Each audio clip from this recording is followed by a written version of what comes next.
Welcome to Engaging ESG, where we consider, challenge, and celebrate the evolving world of environmental, social, and governance communications. I'm Jennifer Owen, Senior Director of Marketing at Caesar. And I'm Kati Callens, Global Sustainability Lead at Adobe. For Season 3, we're talking with climate communications leaders who are shaping the future of sustainability messaging. From connecting with stakeholders to crafting compelling impact stories, we'll uncover the strategies that worked and learn from those that didn't. Whether you're a seasoned pro or new to the field, you'll find practical tips and insights in every episode. And whether you're working on your first sustainability report or reimagining your organization's climate narrative, these conversations will help you navigate the complexities of ESG communications. Let's get started.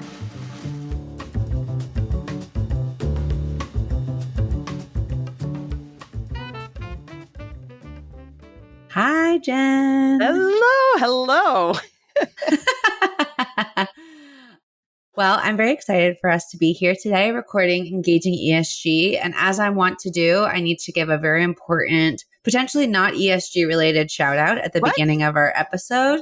Friend of the pod, Beyonce, won Album of the Year and announced her new tour dates. And I just am incredibly happy. There's not a lot of good news out there. And so I'm grasping onto this Grammys news like no other.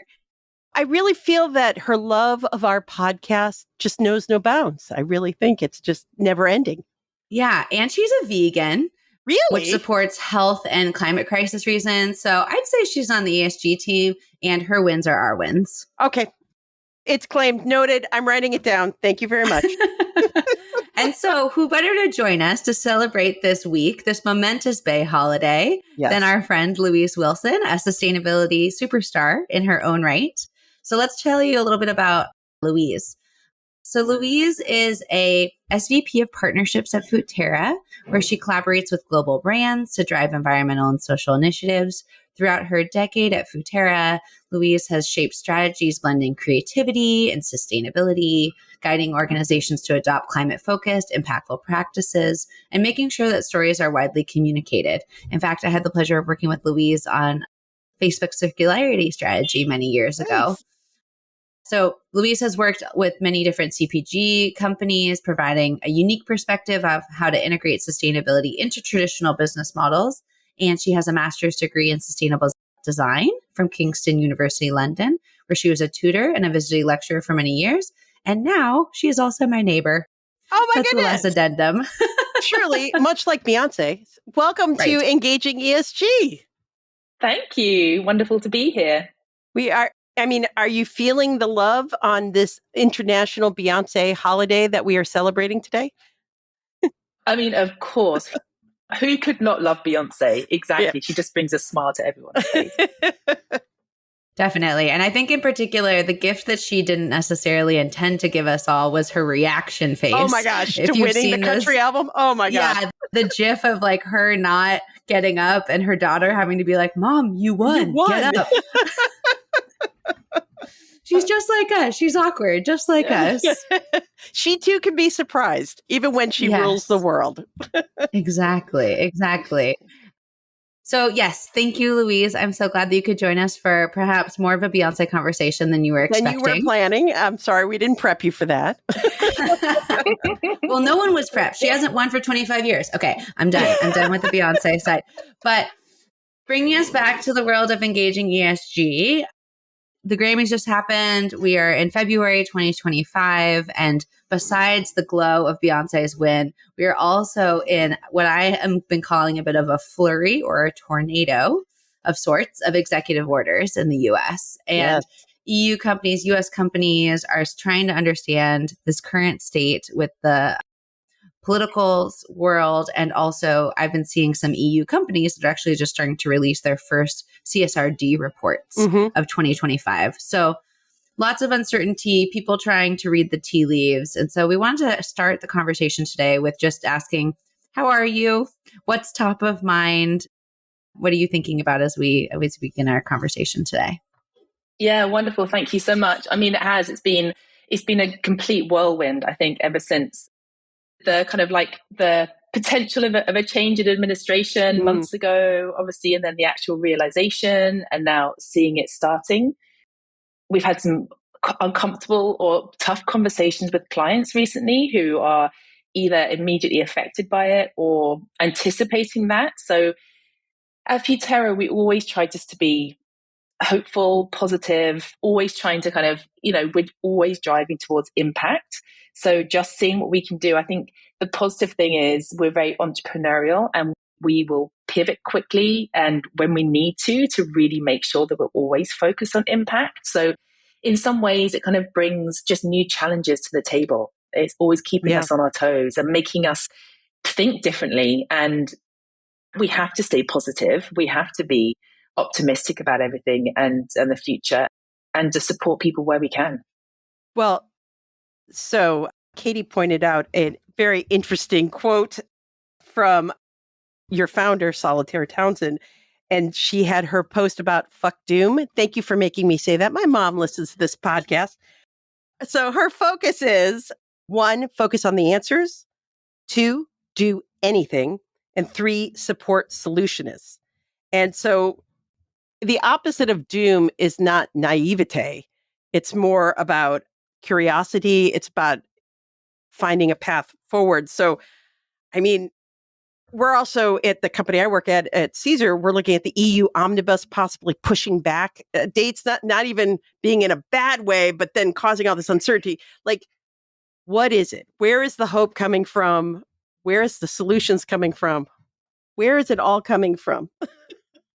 Yeah, I mean, that's a great question. I mean, there are people doing amazing work and there are people who are just going to be continually driving this agenda forward, right? So there's always going to be the people who are in this, whether they are what we call a born good, who are companies who have started with sustainability as, their heart, their mission, or whether that's companies who we call born agains, like people like Unilever, who have kind of like changed and really and focusing. And every day we're getting people coming to us saying, look, we know we need to do more. People saying, look, we need help with our messaging. We know we're doing good work. Yeah. I can see it in what we do. We're just not communicating on it.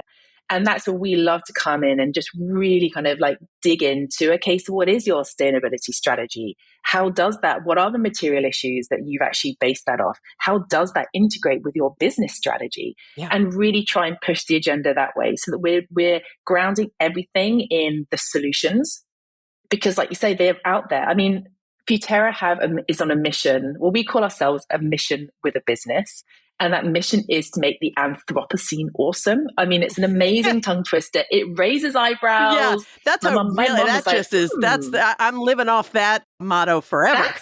Different. Yeah. And it's really with this kind of whole idea that we're the humans that got ourselves into this like climate crisis. We got ourselves into this mess. Therefore, we can't get ourselves out of this mess. It's about really finding those solutions and it's about scaling them. It's about messaging them. It's about getting people on board. And I think one of the things that really kind of brings me hope is when companies collaborate. And there are some amazing collaborations that are happening where finally people are realizing that we're not in a competitive space. This is sustainability, or ESG is the pre-competitive space.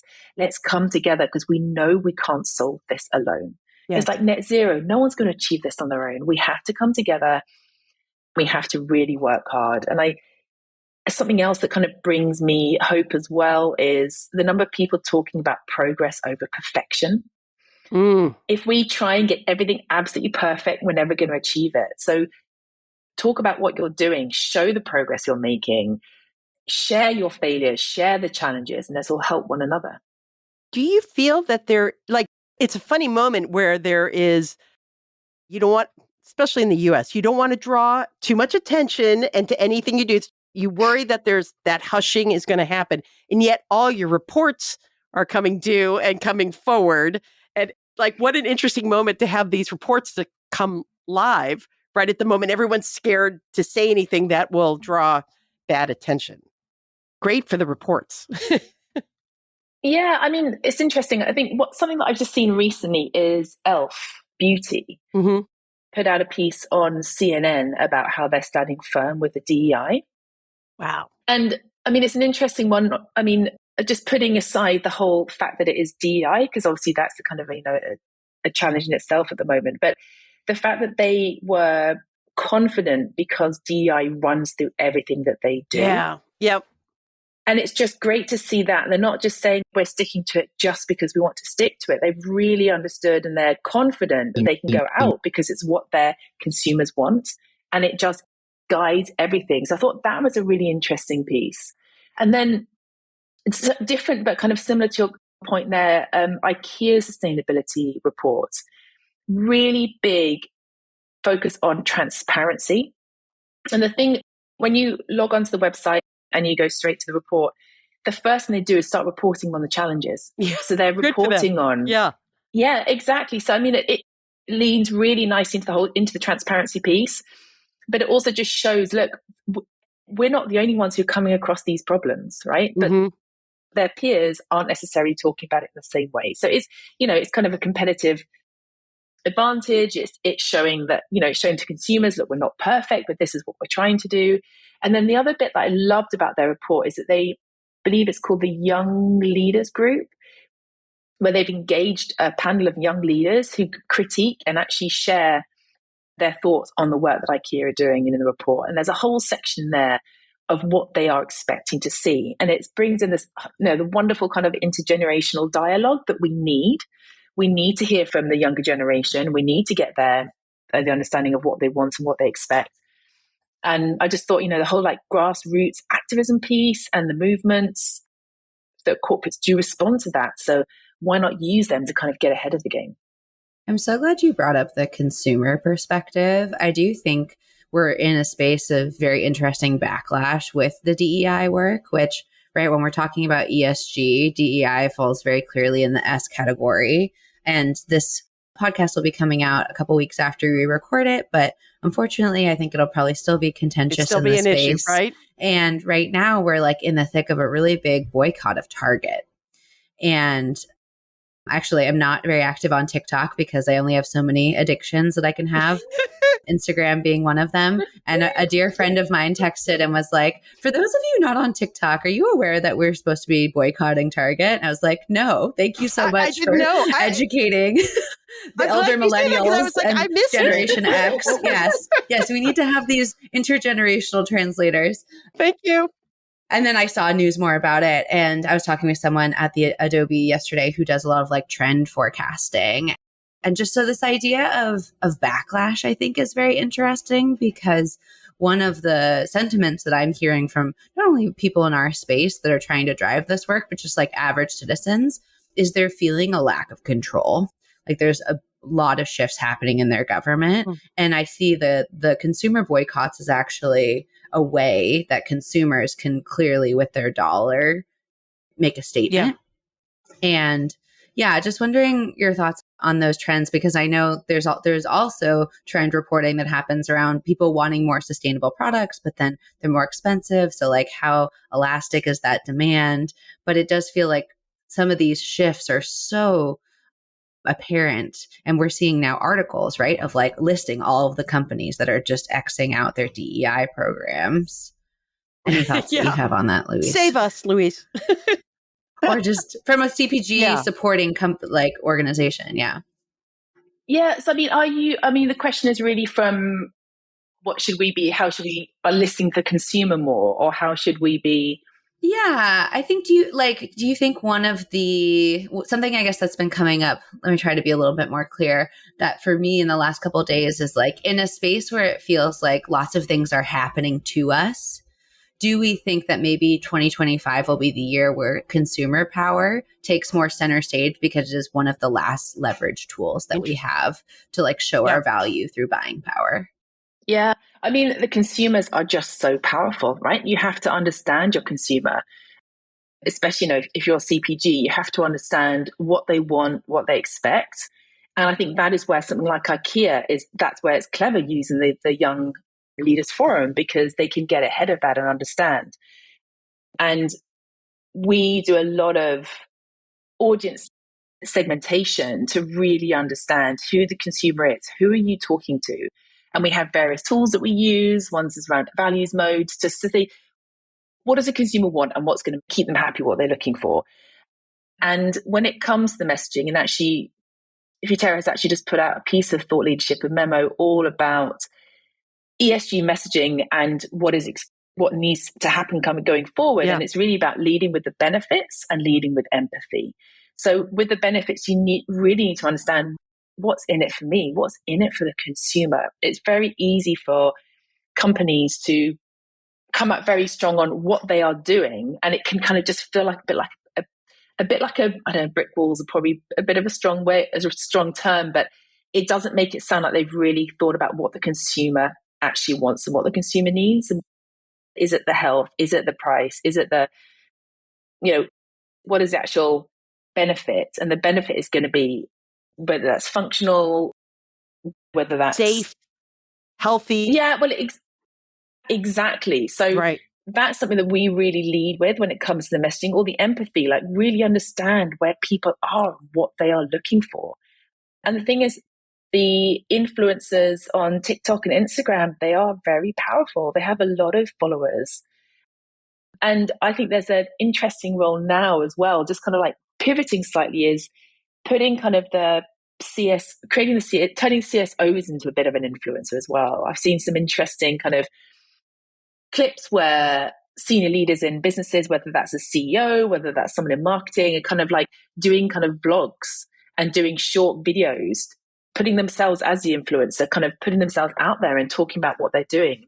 I guess it's not really about being vulnerable. It's about being just more real and honest about what you are, rather than trying to have these kind of like really polished bits of communication that's had to go through hundreds of different levels of sign off, right? Yeah. By which point you've either missed the boat or they're not so relevant anymore. So yeah, I mean, it's an interesting space. We have to listen to the consumer. We have to understand exactly who we're talking to. Yes. Well, and so as someone who likes to think about problems and solve the problems, and like that mindset has gotten us very far, and we persevere and we're going to solve these problems. And you still lean into that kind of mindset? Is that, or I feel like, to Katie's point, there's just a tsunami of stuff coming at us right now. Can we still be problem solvers? I mean, we're always problem solvers, and we have to always be problem solvers. So yes, exactly. It's about it. It's also about the kind of removing the jargon and making things really simple and really explaining what you mean. Just putting out long, complicated bits of communication doesn't really help anybody. Like, again, look at your consumer. Why do the TikTokers get such cut through? Because they do these short bits of information. It's fun, it's engaging, they're creative, and they're just using very simple language. They're just breaking it down into kind of everyday everyday talk, which is what's so important. So you need to get the cut through. And that is how they're doing it. So follow them, and let's take a kind of a leaf out of their book. It is a moment where we just have to burn away all the useless and all the jargon and get down to we have nothing left but to get them on board, I think. Yeah, totally. Definitely. And I think that brings up a great point in terms of, I love that you've been giving us specific examples about companies. So we always love deep diving into that. But in this world in which maybe you have a born again, love that framing, organization that comes to you, like, what are kind of the questions over your decade of work at Futerra that you have answered a million times and would love to not do 1,000,001? Like, which, any of those that you think that we're past talking that they about? Should have gotten already? Come on, people. Yeah. So, or something you want to shout from the rooftops. You can go in either direction with that question. Yeah, that's great. I think so. There's a few things here. I think one is we quite often I've definitely had sustainability teams coming to us to talk about their messaging, and they haven't engaged their marketing or communications teams. And it's funny, one of my colleagues at Futerra once said to me, I feel like I'm a matchmaker with an organization. Yeah. I'm the one that's kind of introducing the sustainability team to the marketing team, or vice versa, because they haven't thought to engage them. And actually something else that we're really doing is we're really thinking about all the different, we call it the spheres of influence, and how you can engage different areas of the business, right? Because like sustainability, the famous saying, sustainability is everybody's job. Yes. Therefore, we have to engage everybody. And I think there's still a kind of I'm the sustainability team, therefore I need to do the work and I need to go and share it out. And it's like, no, bring in your finance team, bring in your innovation team, bring in R&D, bring in packaging, bring in all the different areas of the business to really make sure that all your communications have got all the different points of view, all the different, make sure it's the tone of voice. They've got a different people's thoughts added in. So it's slightly different to what you're saying, Katie, but I think maybe because I come from that partnership side, it's bringing it all together and making sure that we're not just thinking, oh, ESG, that's the reporting less work siloed. that we're doing. Yeah, exactly. Thinking about it really holistically. And then also want to jump back to the piece again about this progress over perfection is it is a team sport. We need to kind of, we're working at the moment on an idea about how we can get companies to show that all milestones are one to celebrate. But all the failures, I've mentioned this before, are the ones that we need to share and learn. And it's just key, we're not going to get to net zero alone. We need to bring this all together. So I think those are kind of the biggest things. And then they're staying away from the jargon. Let's just keep it really simple. And I think I saw in the Kind bars, as in the cereal bar, in their report, it's all really, the way it's written it's very easy to understand, it's great. And then at the bottom, there was an asterisk which said, when we talk about mass balance sourcing, this is what we mean. And I was like, that's so great that they've then broken that down. Yeah, even further. Yeah, because there are terms which you do need to put in because they're technical, but people don't always understand them or don't assume everybody understands everything that you're saying. I just think that's, I just thought that was wonderful to kind of bring that in and just kind of ground it and just level set it all. And to use the phrase too, because they have to, and you're having it both ways. And that's really cool. Yeah, exactly. One that I see in tech that's getting used a lot is content supply chain. What does that even mean? Yeah, exactly.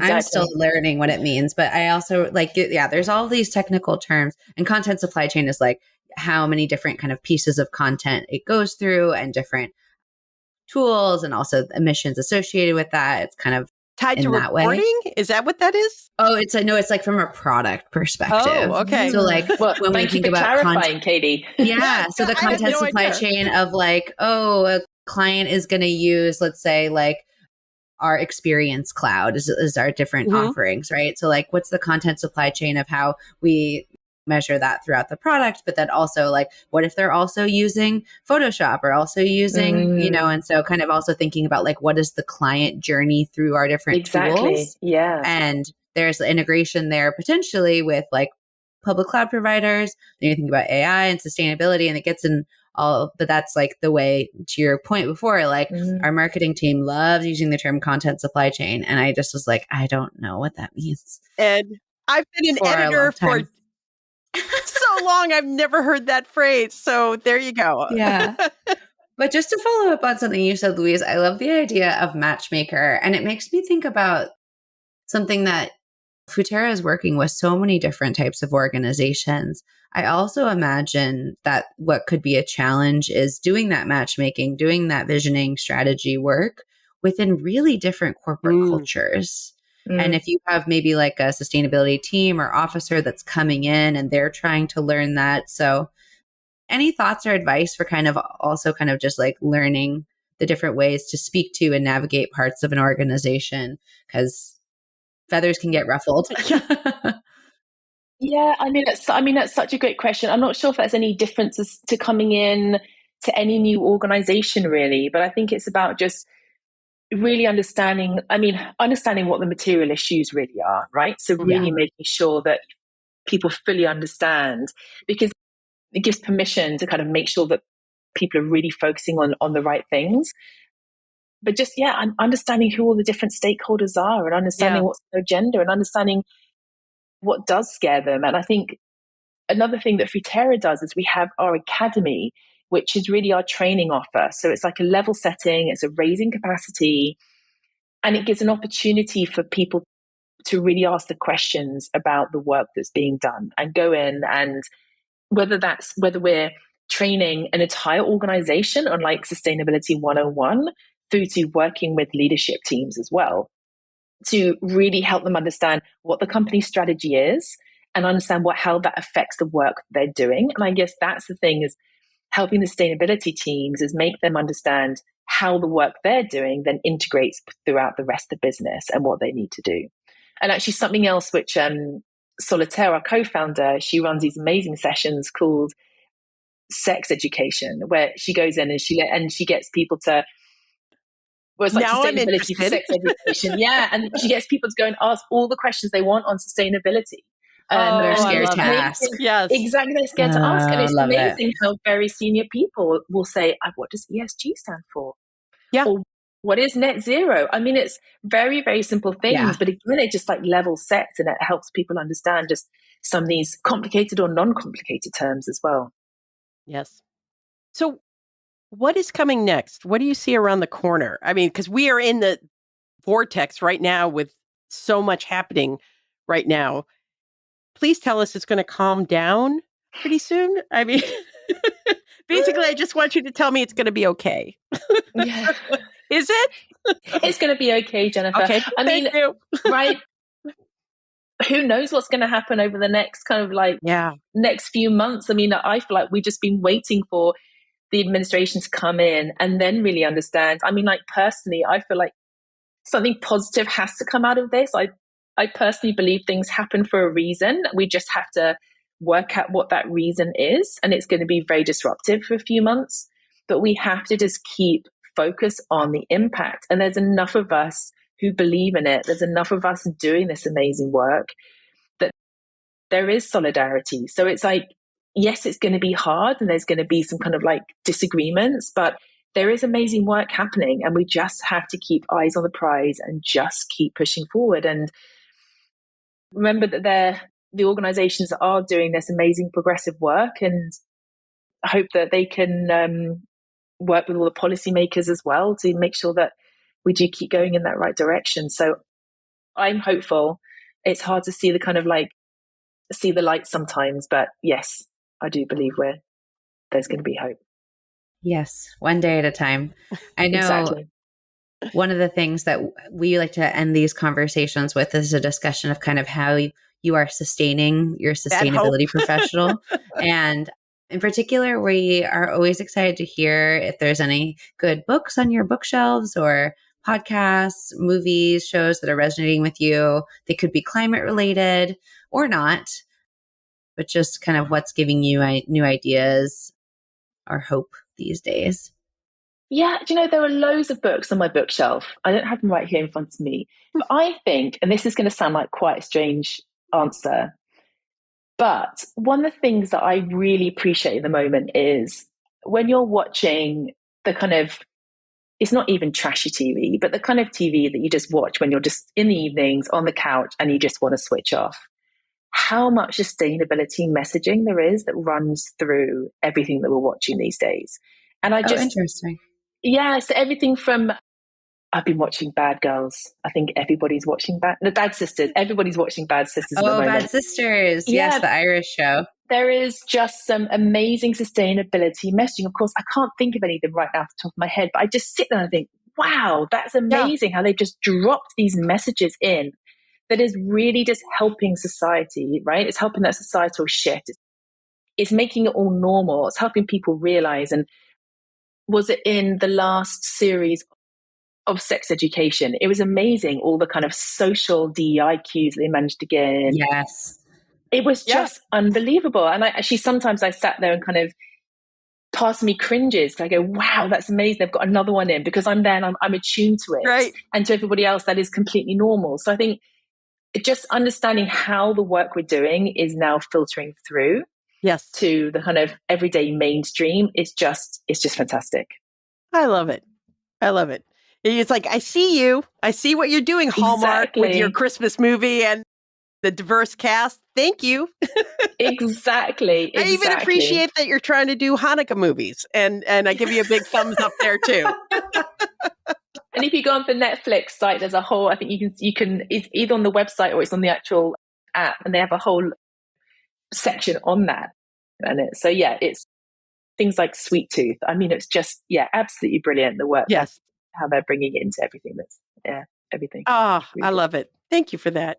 And thank you for being on Engaging ESG. This has been great. Thank you. And thank you for inviting me. It's wonderful to see you both. Where can people find out more about you and kind of what you're thinking about? Can we send them anywhere? I mean, you can look at the Futerra website, which is wearefuterra.com, or you can follow me on LinkedIn, Louise Wilson. Thank you. Awesome. Thank you so much, Louise. This was a great conversation. Thank you. Thank you for joining us on Engaging ESG. Have a question for us to consider or a strategy you'd like us to cover? Email us today at engagingesg@gmail.com. Please remember to rate, review, and subscribe to Engaging ESG today. It helps us grow, and even better, be sure to share the podcast with your favorite sustainability, diversity, or social impact colleague. And until next time, keep engaging.